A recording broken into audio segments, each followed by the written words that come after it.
Hi, you guys. Latonia here. It has been another week since I have spoken to you. I'm telling you, I've been so busy.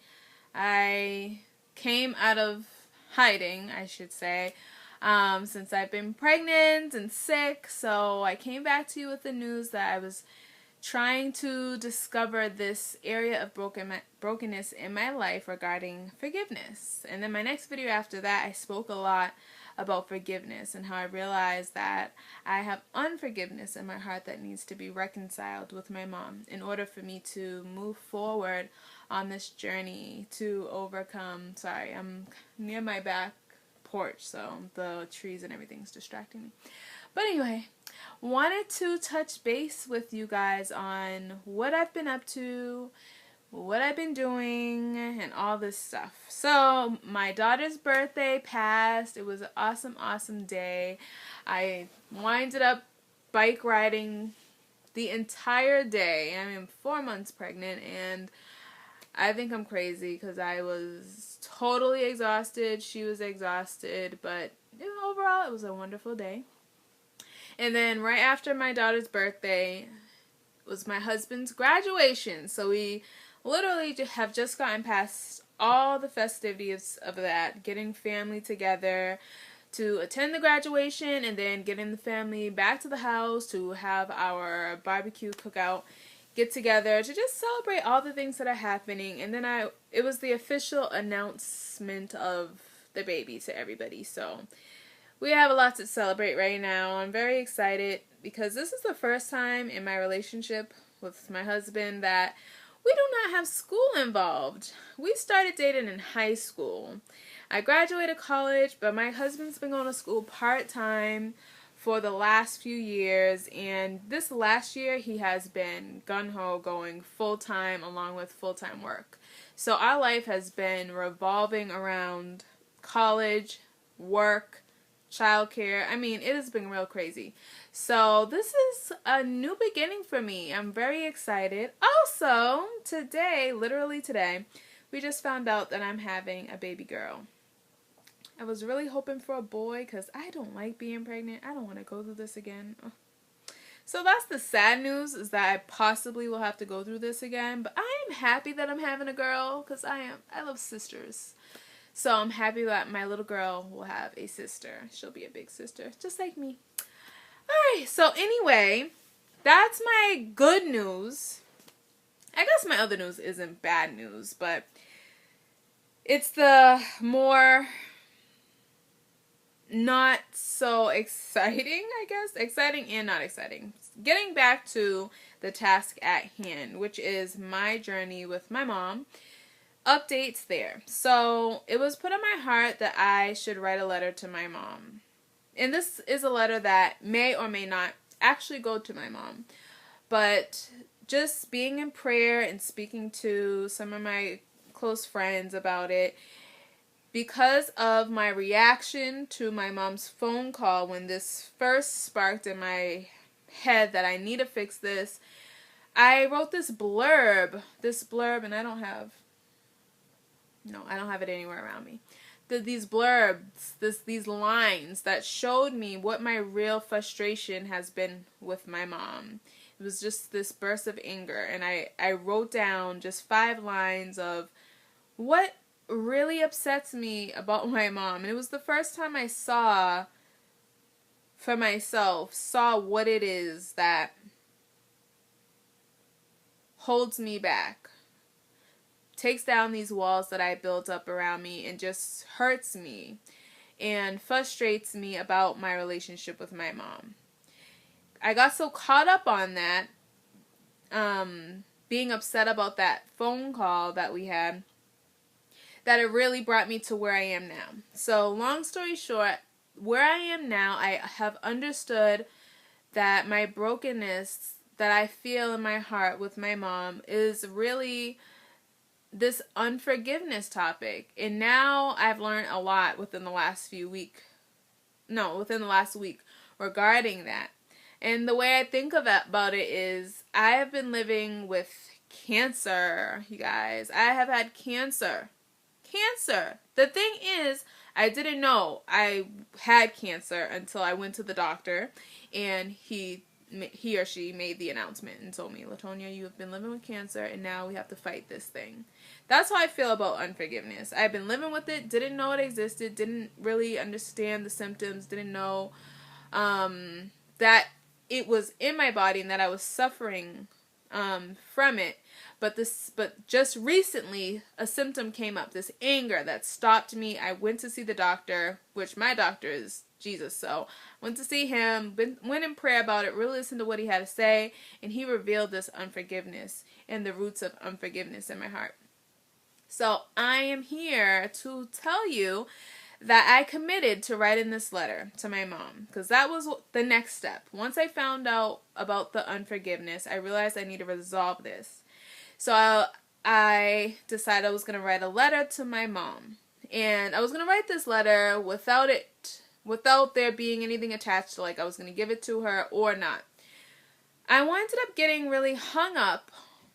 When it really came down to it, like sitting down and writing this letter, I was having a really, really rough time.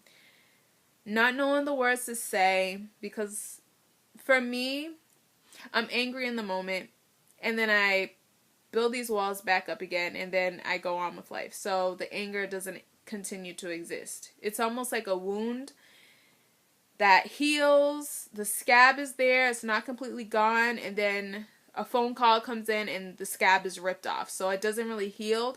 It just hurts while the wound is open. And then when the scab forms, it just kind of sits there. And then the scab gets ripped off again. So that's kind of this emotional roller coaster I've been on for the last few years. I get upset with my mom, and then time passes, I don't hang on to it, I move on with my life, and then we're fine, and then bam, she upsets me again, and here I am. So when it came down to writing this letter, I wasn't upset with her anymore. I got over the phone call, I realized my unforgiveness, and I'm on a whole new path now to just get rid of the cancer. I'm ready to fight back. And all I have to say is when I finally sat down to write this letter, I was stumped. I didn't know what to say to my mom. So I looked at a blank sheet of paper for a few days, just feeling like the task of writing this letter was just... I felt like there was I had a lack of faith in it. I'll admit that. I had a lack of faith in it because I've written many letters about my mom. I've never actually written one with the intent to give it to her, so I've never actually written one to her. But every time I've written a letter, I always feel like I'm just complaining about my mom, or that I'm going to write this letter and what good is going to come of it. So I got hung up on that, and then finally I had a phone call with a friend from church, and she really encouraged me with the words to say. I wanted to write this letter in a way that wouldn't come across as a complaint or anything negative, but in a way that I could show love through this letter and speak to my mom in a way that she'll hear my heart. I didn't know what the words were to say. Prayed about it, and then I got this phone call from a lady at my church who really encouraged me, and I'm telling you, I swear God was speaking through her with the words that I needed to say. And basically what she had told me was that I need to tell my mom what's been on my heart, what I've discovered about the unforgiveness, and how I need to resolve that, and that we're both children of God, and that there are standards, there are guidelines that we need to follow. And in order for me to move forward with my relationship with God, we have to mend these areas of unforgiveness. And she basically said that I should mention the verses that I've been looking at, the verses that have been in my heart, and share those with my mom so she'll understand where I'm coming from. And I would be glad to share that letter with you guys if I get requests if people want to hear what I wrote. I even recorded the phone call I had with the woman from my church because I wanted to remember what she was saying, and I would be willing to share that with you guys too, if you want it. But to keep this video not extremely long, like all my videos tend to be, I was still kind of stuck when it came to writing the letter. Until one day I was just sitting in a meeting and something just hit me. Something just hit me and just said, Latonia, stop being the woman suffering in silence. And I began to write that. And I winded up writing about how I felt. The words started to pour out. I was no longer hung up on what I was going to write my mom, but I was now expressing just the way I felt and just getting it all out on paper for myself. And from that release of just everything I had been feeling, I was able to begin to write the letter to my mom. So, yay. I committed to it. I didn't want to, but I said, God, I committed to this. I'm going to do it, even if I don't want to. I have to have faith that this time I write the letter, I am approaching it from a new mindset. I'm approaching it with the mindset to forgive. It's not like all the other letters I've written in the past. This letter has a purpose. This letter has a meaning. And that opened the door to me writing the letter to my mom. So I wrote the letter last week. Now this is a new week. So I haven't given the letter to my mom because after I finished writing my letter, it didn't feel complete to me. It didn't feel like it was exactly the words I wanted to say. It wasn't as heartfelt as I wanted to be. It was kind of like, hi, mommy, we need to do this. We need to mend these fences. Blah, blah, blah. This is why, this is why, this is why. Bible verse, Bible verse, Bible verse, and done. So I didn't feel like complete when I finished writing this letter to my mom. So my mom actually has been very nice to me, my husband, and the baby over this last few weeks because actually, I don't even know if I told you, but my mom got nominated Mother of the Year in the midst of all this. She got nominated Mother of the Year. Can you believe that? I'm here suffering, having a not so great relationship with my mom. Mother's Day has come up because it was my daughter's birthday on Friday. Sunday was Mother's Day. And then Tuesday, my husband was finishing up with school for graduation Saturday. So in the midst of all that I've been dealing with, trying to overcome this unforgiveness with my mom, being upset with her from the phone call and all that, in the midst of that, I got a phone call from her church saying that she was nominated Mother of the Year. Can you believe it? Do you know I was still upset with her from that phone call? I was just like, who voted for this? Who voted for my mom Mother of the Year? And they didn't ask her daughters or her kids if we thought she should have been voted. I probably would have not voted, and that ain't good. That's not love. So I winded up, participating because I would never disrespect my mom that way. But it was really tough for me, you guys. I wasn't planning to go to my mom's church for Mother's Day. I'm a mom. I just wanted to have my own Mother's Day with my own family. So I ended up having to write a speech to say all these nice things about her beyond my will, because here I am, not happy with her from that phone call. We hadn't been talking. I was still feeling angry with her. So in the midst of all that, I had to go honor her for being Mother of the Year. Can you believe that? Oh, so from that whole Mother of the Year experience, I went and said my speech. We had a good day. And then even after the Mother of the Day experience at her church, I ended up wanting to take my mom out to eat that night. Trying to do something nice, and I still didn't really have the day to myself or with my family to just, really have my own Mother's Day. My first Mother's Day, I spent it with my mom, went to her church because it was her first time being a grandmother, and I just wanted to just give her that day. With this year in mind, thinking that I would have this day to celebrate Mother's Day for me, and then, of course, this happened. So this is like the second year now that I've been celebrating my mom for being a mother, and she's been a mother for over 30 years. So it's like, can I just get one? Gosh, it'll be like my 3rd year, 2nd child, and I'll finally be getting my Mother's Day, I guess, next year.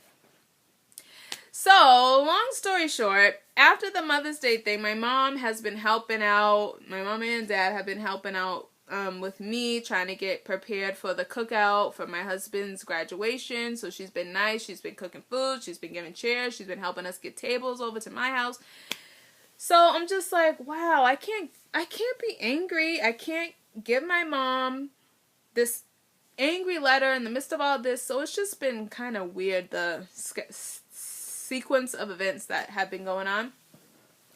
Long story short, all that has passed, and now it's the next week, and I told God I was going to commit to this, because this has to be fixed. I have to get past this with my mom. So I went back to writing. I forced myself, because I didn't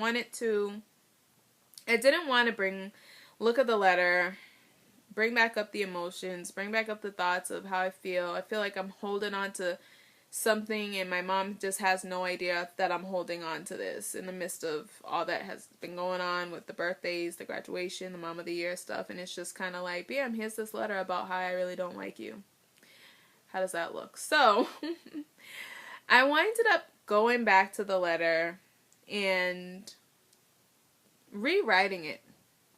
This time I wrote it with love.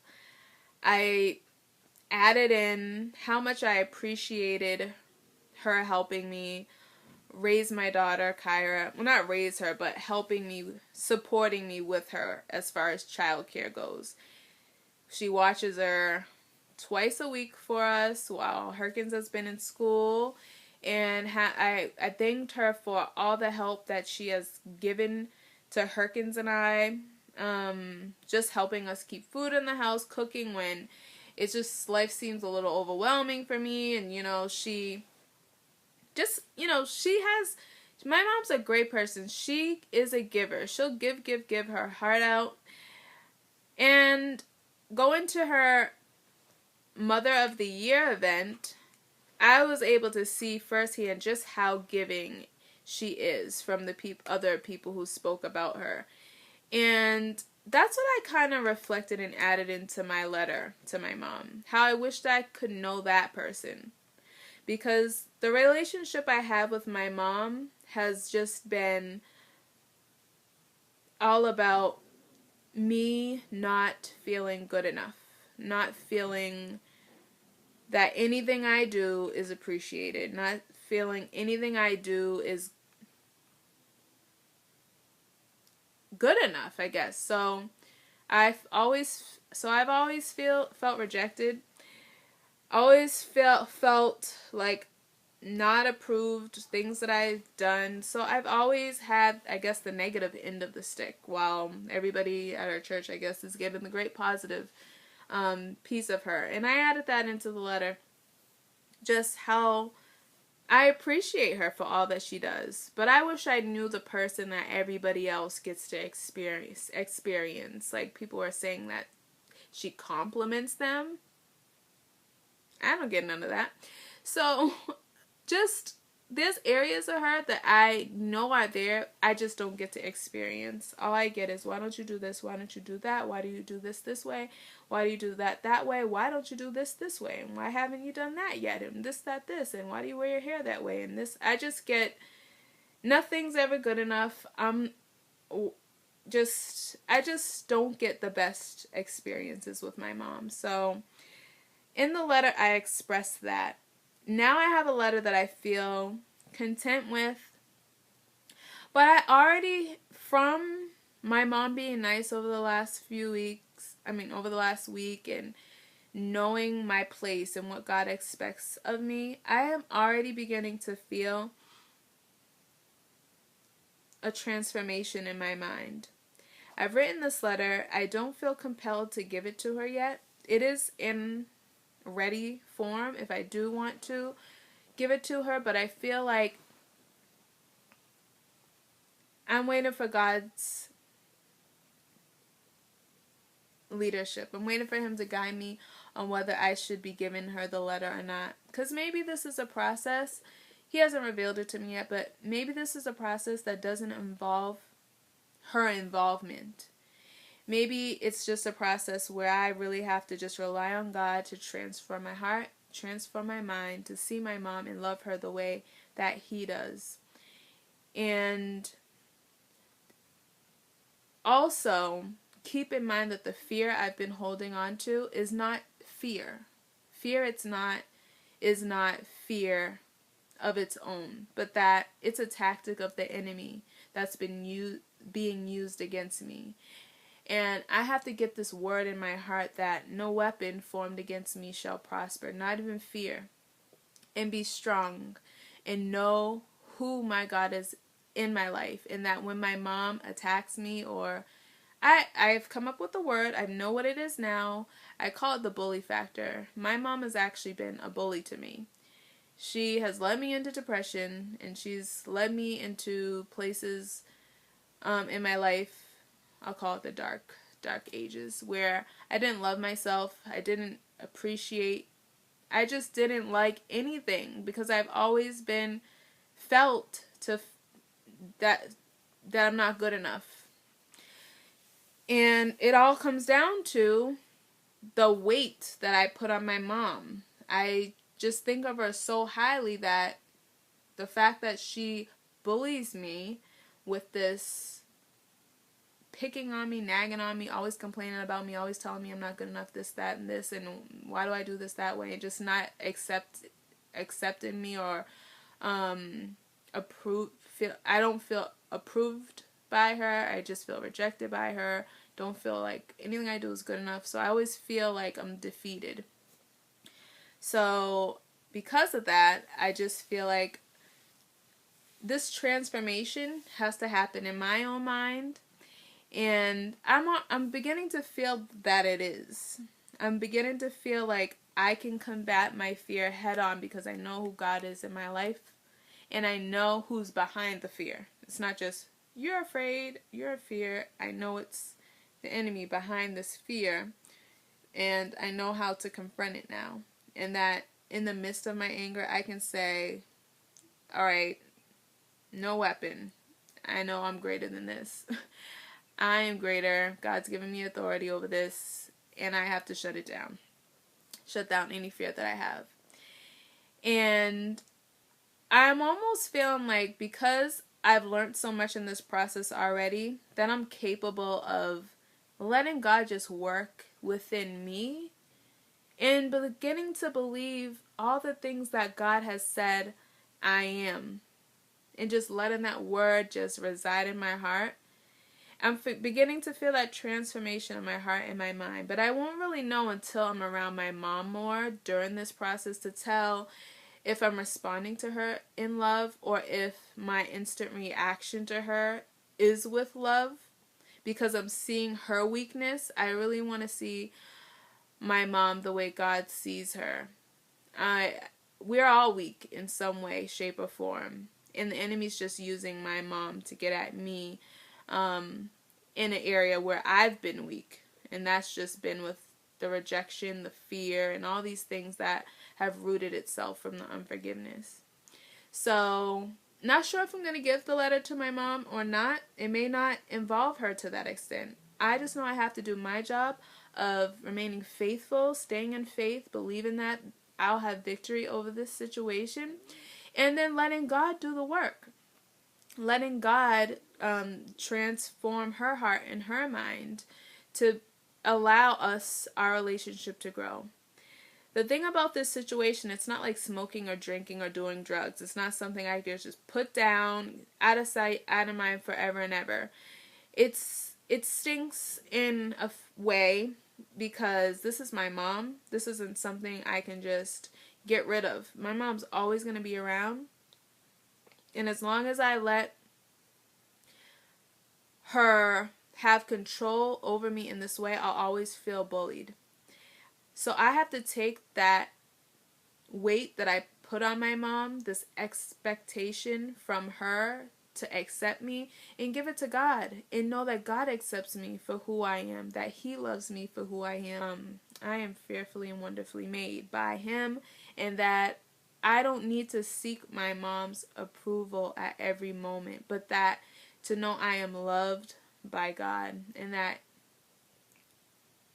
through my love for her, when I respond to her with love, that I just continue to show that and hopefully plant a seed in her that her heart will also change, and that open up the door for communication. That's what I'm praying for. So I will let you know if this letter goes to my mom or not. If I get enough requests for me to read this letter, because maybe some of you don't know what to say, don't know if you should write a letter, don't know how to go about handling your situation, I'd be glad to share what was told to me to say, and then what I shared in my letter. Even though it's long, it is like 4 pages, single space, but a lot of it is like Bible verses that are like this small on the page, but the page is this big, so it's not really that long. It is, but it isn't. But so yeah. So I will keep you updated. I hope you guys are having a wonderful end of spring. It'll be summer before we know it, or at least here in Boston. So thank you guys for listening as usual. Sorry my videos are always so long, but I gotta keep you updated on where I stand with everything so that I could be motivating you to continue moving forward and you could be motivating me. Alright, see you next time guys. Bye.